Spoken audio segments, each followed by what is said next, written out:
Зохиолч Хумгарын Батмэнд халуун элэг өгүүлэг. Пүрвжавын охин тамтаггүй баян айлын бэр болвоо. Шин цагийн хөлтэй хурим ямар болдгийг ёстой нэг яруу тодор харвалав.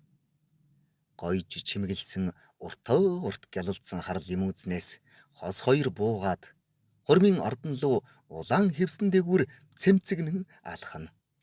Араас нь хоёрлын аав ээжүүд ах дүүс анд нөхөд хошуурн дагжээ. Хичнээн ч сайхан хүмүүс юм, бас хичнээн ч биелэгжүү юм. Зочдын унаа гихтэл дандаа G500 хаяа нэг 5-70 харагдана. Энэ үеэр хурмын ордны хашааны гадна нэгэн насжуу эмэгтэй сэтгэл нь хөдөлсөндөө нүүр нь минчийтлээ улаан нулимсаа үе үе шудран зогсож байв. Нэг удаа бүр тессэнгүй бололтой гараараа даллаж сүйтгэсгүй нэрээр намууна хэмээн дуудаж нэг үтснээ уруула хэмлэнэ. Гэвч аз жаргалдаа өмсөн охин эмэгтэйг анзаарсангүй. Хурмын зочид гэрчүүдээс хашааны гадна нулимсаа залгиж ядан зогсох тэр эмэгтэйг ганцхан хүн анзаарсан нь Пүрвжавын нутгийн бүх бадам сэд байв.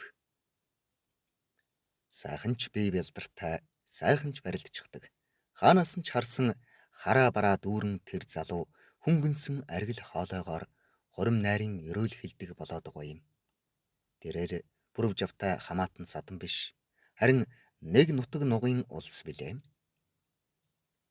Ерөөл хилвлэх нэртэй ч огта охины талынхны зочдын чимэг болгож нүүр тахлахаар өргөцсөн гэдгээ муухан гадарлаад л явжээ. Ер нь бадам сэдийн таних Пүрвжавын хамаатнуудаас хоримд тун цөөхөн хүн ирсэн харагдана. Уг нь эднийхэн нэлээд олуула юмсан. Пүрвжавын урьсан хүмүүсийг хараад байхад нутаг нуг болоод найз нөхдийнхөө дундаас жаахан биелэгжүү эсвэл нэрд гарч яваагаас нь сонгож охиныхоо хуримд урьсан бололтой. Харин хүүгийн талынхан бол арай л өөр. Монголын бизнес улс төрийнхний овоо чөмөгтэй, урлаг спортынхны хамгийн алдартай-чуудыг түүж цуглуулаа явдаа гэлтэй. Пүрвжавууг нь хувийн компанитай под хийсэн хөрөнгөтэй болж яваа нэгэн хэдий ч худынхаа биелэгжүүд өндөр зиндатайд аргагүй чирэгдэн сандарч буйн илт байв.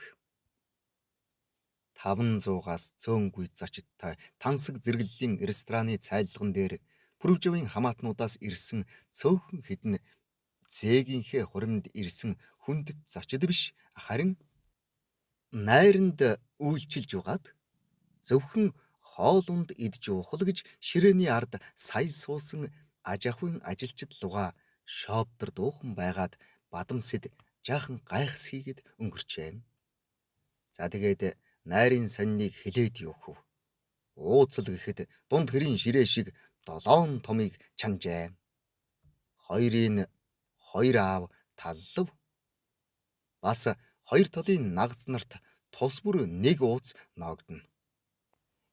Эрхэм гишүүн эрхэм сайд хоёр тус нэг ууц хөндөв.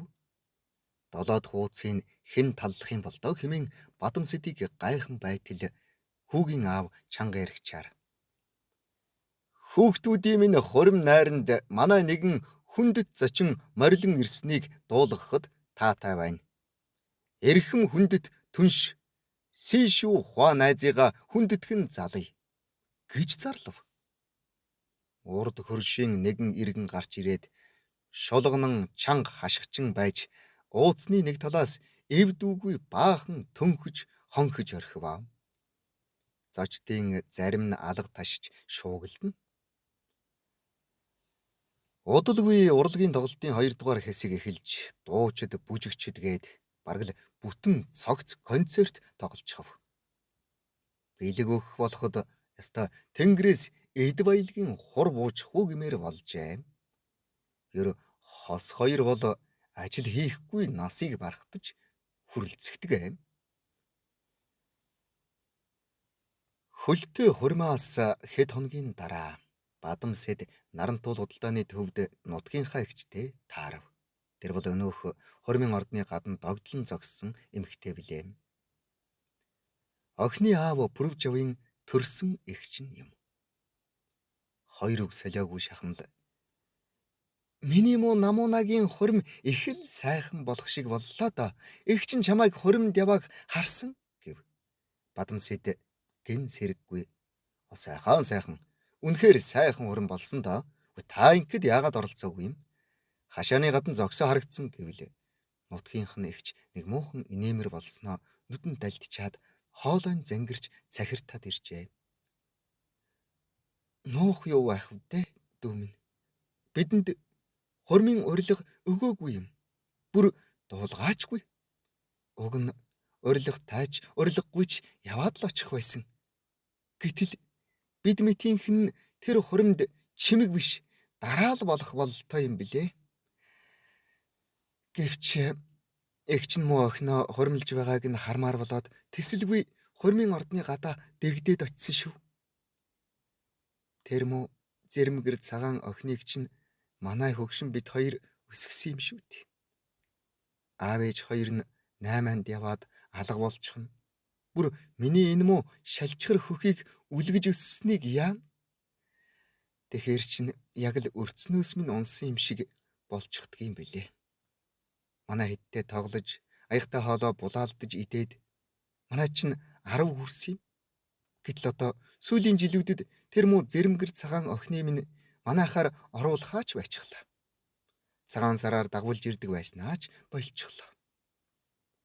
Үгүй яах вэ? Бид нэг муу гэр хороололд нүүрс тоостой зууралдаад л амьдрдаг юм байгаа биз? Гэтэл халуун элэг нь бас хаачхавтай чинь ямар гэчи юм болоод байгааг ойлгох юм алга. Уг нь хичнээн ядарсан ч гэсэн яаж игээд тэр үнэтэй рестораных нь хоолны мөнгийг бид олцоход чадан шүү дээ гэд гарын илээд уйлжээ. Бадам Сэд хэл хүүгээ олж ядан нутгийн эгчийн нулимсыг арчиж зогсохдоо өөрөө дотгошоо уйлж бас уурн шатаж байв. Түүнээс хойш 2-3 жил өнгөрчээ. Пүрвжавын бизнес дампуурч арай гэж байртайгаан хоцорч. Охин хүргэн хоёр нь таарч нийлсэнгүй. Тэр тансаг яруу хурим зүрх урсан гашуун дурсамж болсон учраас хэнч дурсгаан болжээ.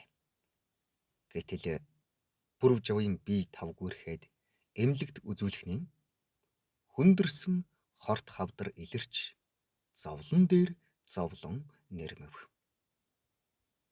Хорвоо нэг царайгаан буруулахаар даанчиг инэрлгүй ажээ. Доонор олдсонгүй ганц охиныг би тааруу тул доонор болж чадахгүй гин. Ингээд үхдэг байжээ. Пүрвжавт амьдралаа эргэцүүлэгч тэнхэл байсангүй. Ухаан нь орж гарна. Нэг ухаан ороход өвчин зовоор нь намжчихсан мэт байжээ. Аажмаар сэргсээр бүр өндийдэг болов. Эхнэр охин хоёр нь ээлжлэн сахин. Дэдич эмч нарч одоо зүгээрээ хагалгаа амжилттай гэлцэн.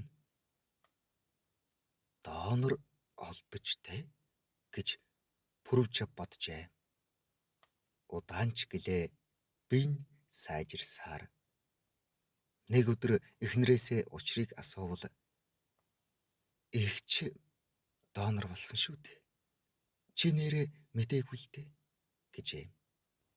Эгч нь өөрөө гүйж угаад шинжилгээ өгтөл цоо ирвэл элэгтэй гарчээ. Тэгээд ганц муу дүүгээ би харсаар байж яаж өхүүлэх вэ? Илгээ өгнө гэд зүтгэж гэж гин. Түүнийг сонссон Пүрвжав нулимсаа асгаруулan байж. Тэгээд эгчийн би ямар вэ гэсэнд эхнэр нь хариу хэлхийн оронд учир зүг хатаггүй мэлэмрүүлж гарчээ. Зохиологдсон Хумбгарын Батмэнд 2020 оны 11-р сарын 26. Уншсан Эрхэнбаярын Батторж 2026 оны 3-р сарын 29.